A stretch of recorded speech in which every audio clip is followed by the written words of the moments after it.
जय महादुर्गा। श्री दुर्गा सप्तती द्वितीय अध्याय प्रारंभ। इस अध्याय में हम देवताओं के तेज से देवी का प्रादुर्भाव और महिषासुर की सेना का वध का देखेंगे।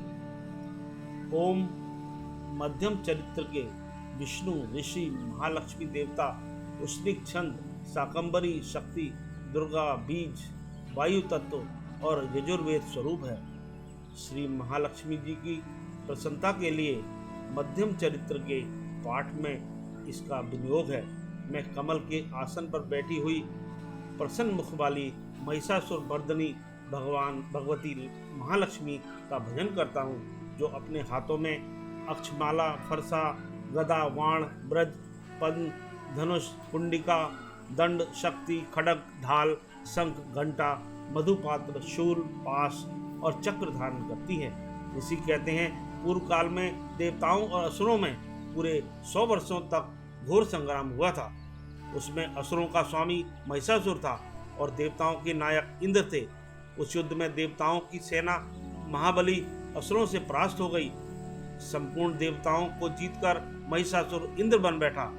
जब पराजित देवता प्रजापति ब्रह्मा जी को आगे करके उस स्थान पर गए जहाँ भगवान शंकर और विष्णु विराजमान थे, देवताओं ने महिषासुर के पराक्रम तथा अपनी पराजय का यथावत वृत्तांत उन दोनों देवस्वरों से विस्तार पूर्वक कह सुनाया। वे बोले, भगवान महिषासुर सूर्य इंद्र अग्नि वायु चंद्रमा यम वरुण तथा अन्य देवताओं के भी अधिकार छीनकर स्वयं ही सबका अधिष्ठाता बना बैठा है। उस दुरात्मा महिष ने समस्त देवताओं को स्वर्ग से निकाल दिया है। अब वे मनुष्यों की भांति पृथ्वी पर विचरते हैं। दैत्यों की यह सारी करतूत हमने आप लोगों से कह सुनाई। अब हम आपकी ही शरण में आए हैं, उसके वध का कोई उपाय बताइए। इस प्रकार देवताओं के वचन सुनकर भगवान विष्णु और शिव ने दैत्यों पर बड़ा क्रोध किया। उनकी भौहें तन गई और मुंह टेढ़ा हो गया। तब अत्यंत कोप में भरे हुए चक्रपाणी श्री विष्णु के मुख से एक महान तेज प्रकट हुआ। इसी प्रकार ब्रह्मा शंकर तथा इंद्र आदि अन्यान्य देवताओं के शरीर से भी बड़ा भारी तेज निकला। वह सब मिलकर एक हो गया। महान तेज का वह पुंज जाज्वल्यमान पर्वत सा जान पड़ा। देवताओं ने देखा, वहाँ उसकी ज्वालाएं संपूर्ण दिशाओं में व्याप्त हो रही थी। संपूर्ण देवताओं के शरीर से प्रकट हुए उस तेज की कहीं तुलना नहीं थी। एकत्रित होने पर वह एक नारी के रूप में परिणत हो गया और अपने प्रकाश से तीनों लोकों में व्याप्त जान पड़ा। भगवान शंकर का जो तेज था, उससे उस देवी का मुख प्रकट हुआ। यमराज के तेज से उसके सिर में बाल निकल आए। श्री भगवान विष्णु के तेज से उसकी भुजाएं उत्पन्न हुई।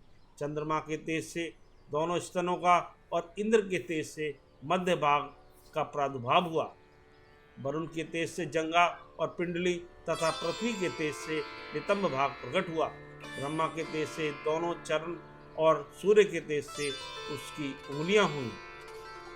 वसुओं के तेज से हाथों की उंगलियां और कुबेर के तेज से नासिका प्रकट हुई। उस देवी के दांत प्रजापति के तेज से और तीनों नेत्र अग्नि के तेज से प्रकट हुए थे। उसकी भौहें संध्या के और कान वायु के तेज से उत्पन्न हुए थे। इसी प्रकार अन्यान्य देवताओं के तेज से भी उस कल्याणमयी देवी का आविर्भाव हुआ। तदंतर समस्त देवताओं के तेज पुंज से प्रकट हुई देवी को देखकर महिषासुर के सताए हुए देवता बहुत प्रसन्न हुए। नागधारी भगवान शंकर ने अपने शूल से एक शूल निकालकर उन्हें दिया।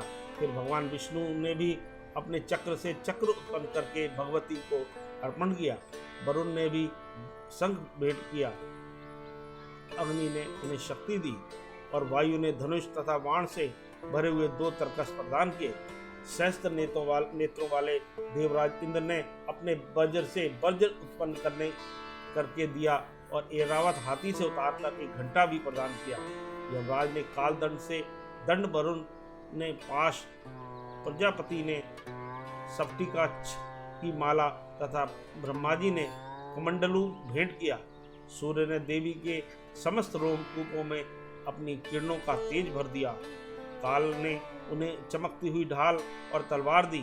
क्षीर समुद्र ने उज्ज्वल हार तथा कभी जीर्ण न होने वाले 2 दिव्य वस्त्र भेंट किए। साथ ही उन्होंने दिव्य चूड़ामणि, 2 कुंडल, कड़े, उज्ज्वल अर्धचंद्र, सब बाहुओं के लिए केयूर, दोनों चरणों के लिए निर्मल नुपुर, गले की सुंदर हसली और सब अंगुलियों में पहनने के लिए रत्नों की अंगूठियां भी दी। विश्वकर्मा ने उन्हें अत्यंत निर्मल फरसा भेंट किया। साथ ही अनेक प्रकार के अस्त्र और अभेद कवच दिए। इसके सिवा मस्तक और वक्ष स्थल पर धारण करने के लिए कभी ने कुम्हेर लाने वाले कमलों की मालाएं दी। जल्दी ने उन्हें सुंदर कमल का फूल भेंट किया। हिमालय ने सवारी के लिए सिंह तथा भांति भांति के रत्न समर्पित किए। धनाध्यक्ष कुबेर ने मधु से भरा पान पात्र दिया तथा संपूर्ण नागों की राजा शेष ने, जो इस पृथ्वी को धारण करते हैं, उन्हें बहुमूल्य मणियों से विभूषित नागाहार भेंट किया। इसी प्रकार अन्य देवताओं ने भी आभूषण और अस्त्र शस्त्र देकर देवी का सम्मान किया। तत्पश्चात उन्होंने बारंबार अट्टहास पूर्वक उच्च स्वर से गर्जना की। उनके भयंकर नाद से संपूर्ण आकाश गूंज उठा। देवी भय अत्यंत उच्च स्वर में से किया हुआ सिंहनाद कहीं समा न सका। आकाश और के सामने लघु प्रतीत होने लगा। उससे बड़े जोर की प्रतिध्वनि हुई, जिससे संपूर्ण विश्व में हलचल मच गई और समुद्र कांप उठे। पृथ्वी डोलने लगी और समस्त पर्वत हिलने लगे। उस समय देवताओं ने अत्यंत प्रसन्नता के साथ सिंह भवानी से कहा भी तुम्हारी जय हो। साथ ही महर्षियों ने भक्ति भाव से विनम्र होकर उनका स्तवन किया। संपूर्ण त्रिलोकी को क्षोभग्रस्त देख दैत्यगण अपनी समस्त सेना को कवच आदि से सुसज्जित कर हाथों में हथियार ले सहसा उठकर खड़े हो गए। उस समय महिषासुर ने बड़े क्रोध में आकर कहा, यह क्या हो रहा है? फिर वह संपूर्ण असुरों से घिरकर उस सिंहनाद की ओर लक्ष्य करके दौड़ा और आगे पहुंचकर उसने देवी को देखा, जो अपनी प्रभा से तीनों लोगों को प्रकाशित कर रही थी। उनके चरणों के भार से पृथ्वी दबी जा रही थी। माथे के मुकुट से आकाश में रेखा सी खिंच रही थी तथा वे अपने धनुष की टंकार से 7 पातालों को क्षुब्ध किए देती थी। देवी अपनी हजारों भुजाओं से संपूर्ण दिशाओं को आच्छादित करके खड़ी थी। तदंतर उनके साथ दैत्यों का युद्ध छिड़ गया। नाना प्रकार के अस्त्र शस्त्रों के प्रहार से संपूर्ण दिशाएं उद्दासित होने लगी। चिछुर नामक महान असुर महिषासुर का सेना नायक था। वह देवी के साथ युद्ध करने लगा। अन्य दैत्यों की चतुरांगनी सेना साथ लेकर चामर भी लड़ने लगा। 60,000 रथियों के साथ आकर उदग्र नामक महादैत्य ने लोहा लिया। 1 करोड़ रथियों को साथ लेकर महाहनु नामक दैत्य युद्ध करने लगा, जिसके रोए तलवार के समान तीखे थे। वह असिलोमा नामक महादैत्य 5 करोड़ रथी सैनिकों सहित युद्ध में आ डटा। 60 लाख रथियों से घिरा हुआ बास्कल नामक दैत्य भी उस युद्ध भूमि में लड़ने लगा। पारिवारिक नामक राक्षस हाथी सवार और घुड़सवारों के अनेक दलों तथा 1 करोड़ रथियों की सेना लेकर युद्ध करने लगा। बिडाल नामक दैत्य 5 अरब रथियों से घिरकर लोहा लेने लगा। इनके अतिरिक्त और भी हजारों महादैत्य रथ, हाथी और घोड़ों की सेना साथ लेकर वहां देवी के साथ युद्ध करने लगे। स्वयं महिषासुर उस रणभूमि में कोटि कोटि सहस्त्र रथ, हाथी और घोड़ों की सेना से घिरा हुआ खड़ा था। तो दैत्य देवी के साथ तोमर, भिंदपाल, शक्ति, मूसल, खड़ग, परशु और पटिस आदि अस्त्र शस्त्रों का प्रहार करते हुए युद्ध कर रहे थे। कुछ दैत्यों ने उन पर शक्ति का प्रहार किया, कुछ लोगों ने पास फेंके तथा कुछ दूसरे दैत्यों ने खड़ग प्रहार करके देवी को मार डालने का उद्योग किया। देवी ने भी क्रोध में भरकर खेल खेल में ही अपने अस्त्र शस्त्रों की वर्षा करके दैत्यों में समस्त अस्त्र शस्त्र काट डाले। उनके मुख पर परिश्रम या थकावट का रंज मात्र भी चिन्ह नहीं था।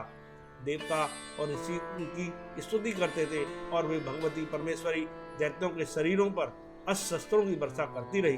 देवी का वाहन सिंह भी क्रोध में भरकर गर्दन के बालों को हिलाता हुआ असुरों की सेना में इस प्रकार विचरने लगा मानो वनों में दावानल फैल रहा हो।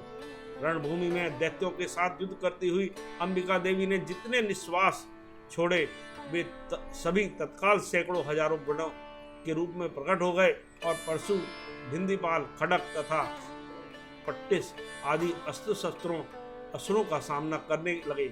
देवी की शक्ति बढ़े हुए वे गण असुरों को नाश करते हुए नगाड़ा और शंख आदि बाजे बजाने लगे। उस संग्राम महोत्सव में कितने ही गण मृदंग बजा रहे थे। तदंतर देवी ने त्रिशूल से, गदा से, शक्ति की वर्षा से और खड़ग आदि से सैकड़ों महादैत्यों का संहार कर डाला। कितनों को घंटे के भयंकर नाद से मूर्छित करके मार गिराया। बहुतेरे दैत्यों को पास से बांधकर धरती पर घसीटा। कितने ही दैत्य उनकी तीखी तलवार की मार से दो दो टुकड़े हो गए। कितने ही गदा की चोट से घायल हो धरती पर सो गए। कितने ही मूसल की मार से अत्यंत आहत होकर रक्त बमन करने लगे। कुछ दैत्य सूल से छाती फट जाने के कारण पृथ्वी पर ढेर हो गए। उस रणांगण में बाण समूहों की दृष्टि से कितने ही असुरों की कमर टूट गई। बाज की तरह झपटने वाले देव पीड़क दैत्यगण अपने प्राणों से हाथ धोने लगे। किन्हीं की बाहें छिन्न भिन्न हो गई थी, कितनों की गर्दनें कट गई। कितने ही दैत्यों के मस्तक कट कट कर गिरने लगे। कुछ लोगों के शरीर मध्य भाग में ही विदीर्ण हो गए। कितने ही महादैत्य जांघें कट जाने से पृथ्वी पर गिर पड़े। कितनों की तो ही देवी ने एक बाह, एक पैर और एक नेत्र वाले करके दो टुकड़ों में चीर डाला। कितने ही दैत्य मस्तक कट जाने पर भी गिरकर फिर उठ जाते और केवल धड़ के ही रूप में अच्छे अच्छे हथियार हाथ में ले देवी के साथ युद्ध करने लगते थे। दूसरे कमंद युद्ध के बाजों की लय पर नाचते थे। कितने ही बिना सिर के दृढ़ हाथों में खड़क, शक्ति और सृष्टि लिए दौड़ते थे तथा दूसरे दूसरे महादैत्य ठहरो ठहरो यह कहते हुए देवी को युद्ध के लिए ललकारते थे। जहाँ वह घोर संग्राम हुआ था वहाँ की धरती देवी के गिराए हुए रथ, हाथी, घोड़े और असुरों की लाशों से ऐसी पट गई थी कि वहाँ चलना फिरना संभव हो गया था। दैत्यों की सेना में हाथी, घोड़े और असुरों के शरीर से इतनी अधिक मात्रा में रक्तपात हुआ था कि थोड़ी ही देर में वहाँ खून की बड़ी बड़ी नदियां बहने लगी। जगदम्बा ने असुरों की विशाल सेना को क्षण भर में नष्ट कर दिया। ठीक उसी तरह जैसे तर्ण और काट के भारी ढेर को आग कुछ ही क्षणों में भस्म कर देती है। और वह सिंह भी गर्दन के बालों को हिला हिलाकर जोर जोर से गर्जना करता हुआ दैत्यों के शरीर से मानो उनके प्राण चुने लेता है। वहां देवी के गणों ने भी उन महादैत्यों के साथ ऐसा युद्ध किया जिससे आकाश में खड़े हुए देवतागण उन पर बहुत संतुष्ट हुए और फूल बरसाने लगे।